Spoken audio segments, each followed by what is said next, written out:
August 8th, 2280, my first day in Space Navy Academy. I was very nervous. I was just a simple farm boy from Kentucky, but I had high dreams of exploring the outer space. Next. The first thing I had to do was get my space physical. Pilgrim, have a seat. Hi, Mr. Billy Pilgrim. I am Dr. Android 17. I'll be doing your physical today to make sure you are fit for space. Because despite the fact that space travel has evolved, you silly humans have yet to evolve and adapt to space. You have to be between 5'4" and 6'4", and you have to be a healthy body mass index. All right, I want you to read this first line for me. Hi. Good. Next. After they approved me, I had to go to my first class. Good morning, my name is Captain Morehead. So welcome to your first day of history 101. Ladies, we are going to watch a video on the history of space travel.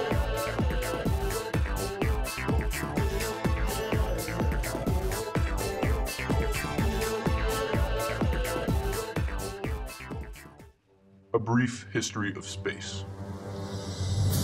In 1957, the Russians launched the first satellite into space. It was called Sputnik. In 1969, America was the first country to land on the moon. Over the next few decades, scientists focused their efforts on exploring the planets within our solar system. Space tours became a frequent tourist attraction by the year 2020. By 2050, nuclear pulse propulsion engines were perfected and sent into space. By 2052, scientists had pinpointed a planet capable of life similar to Earth. In 2055, faster radio and light wave, known as aqueous waves, were discovered.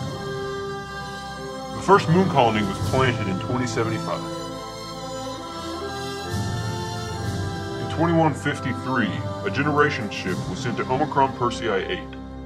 In 2170, the International Space Council banned all space exploration due to the fear that Earth may become underpopulated. The generation ship was forced to steer blind, and the moon colony lost all connections with Earth. Riots ensued. In the year 2200, the generation ship arrived on Omicron Persei 8. The colony began.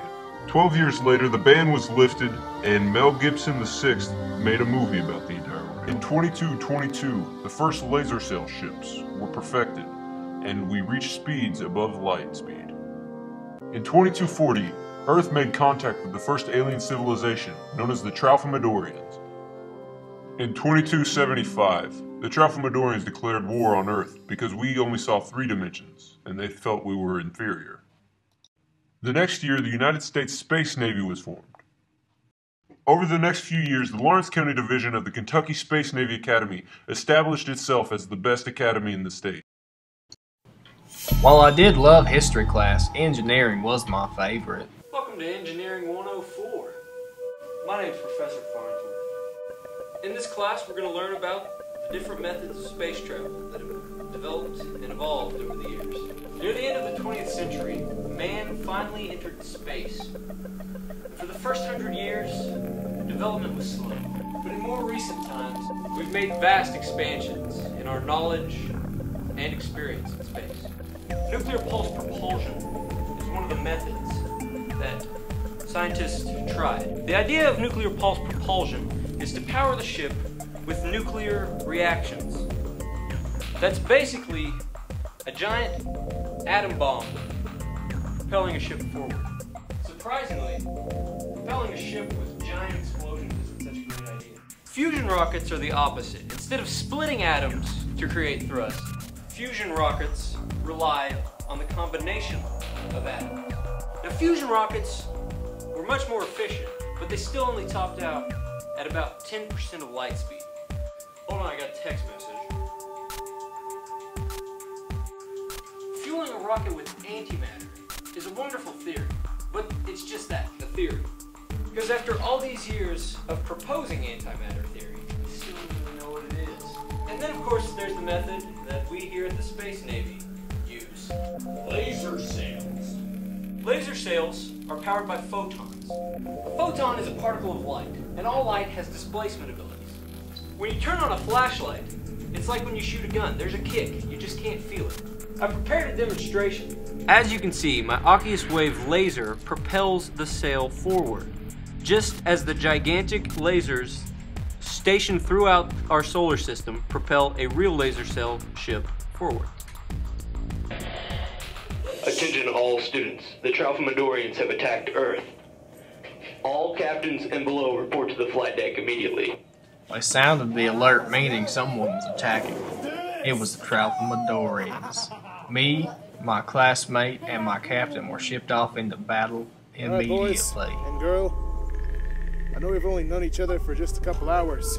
We'll let you all know that we are going to win this battle. I don't want to die, Captain. Get a hold of yourself, cadet. Where we're going, we don't need rules. All right, Space Navy, let's roll out.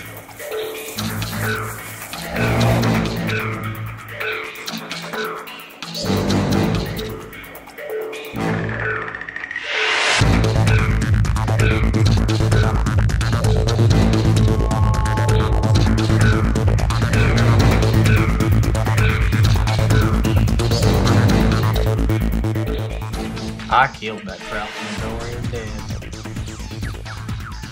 It was a gruesome battle, but I did notice a few things in the midst of the confusion. Like, for starters, they were silicon-based life forms rather than carbon like us.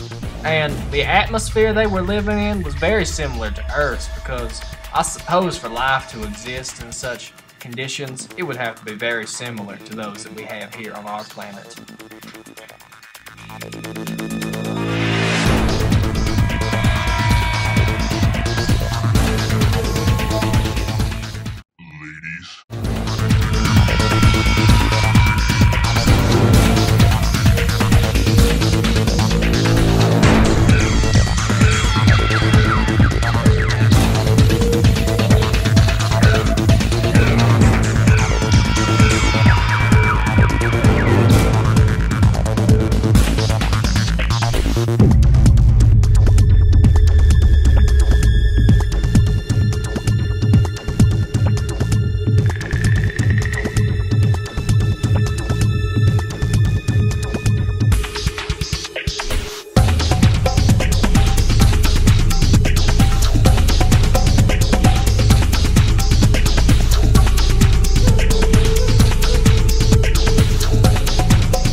What are you? They're just like you. You'll never be like us.